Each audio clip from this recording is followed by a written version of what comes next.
So just to be clear, you actually rebooted them over 800 times, and all of these reports of their torture are completely fake? Yes, but frankly, this is on you.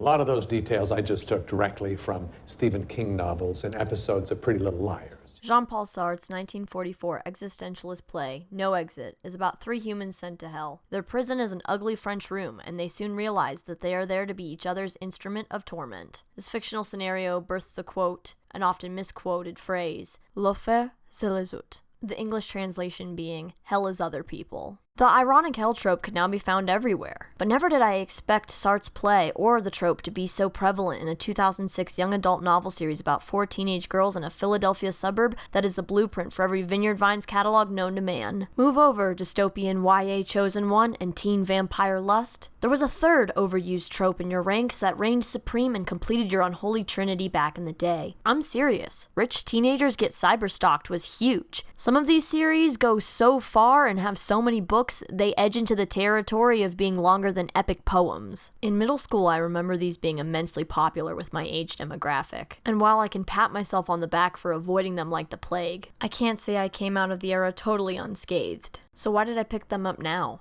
I read 4 of them over quarantine because in my own personal hell there sits a demon who I make a podcast with. Oh, you're God, I'm Lucifer. We're dichotomous, but we once were BFFs. Now we just have this podcast.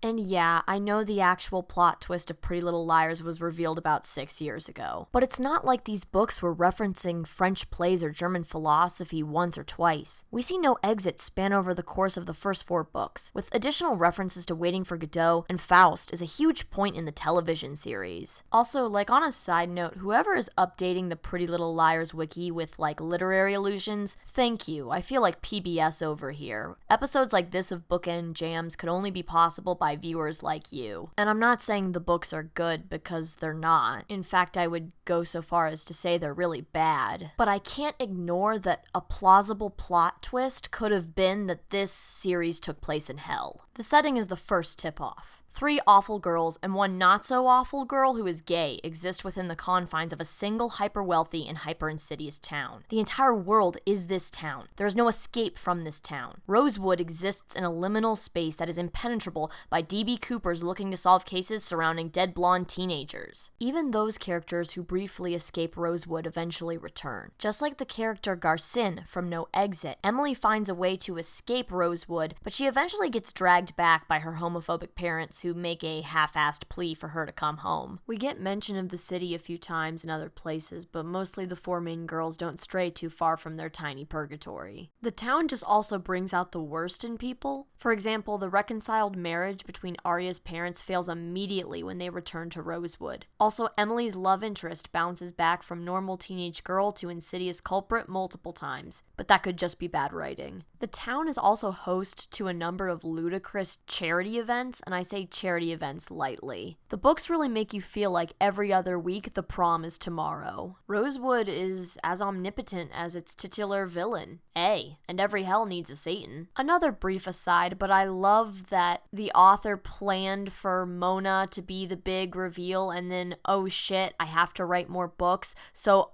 A is Allie? Like, what? What? Anyway, A knows everything about the main characters and their sins. A happens to always pop up when they least expect it. A single-handedly is able to turn the entire town against each girl. A is essentially a bad place architect. Stephen King novels and episodes of Pretty Little Liars.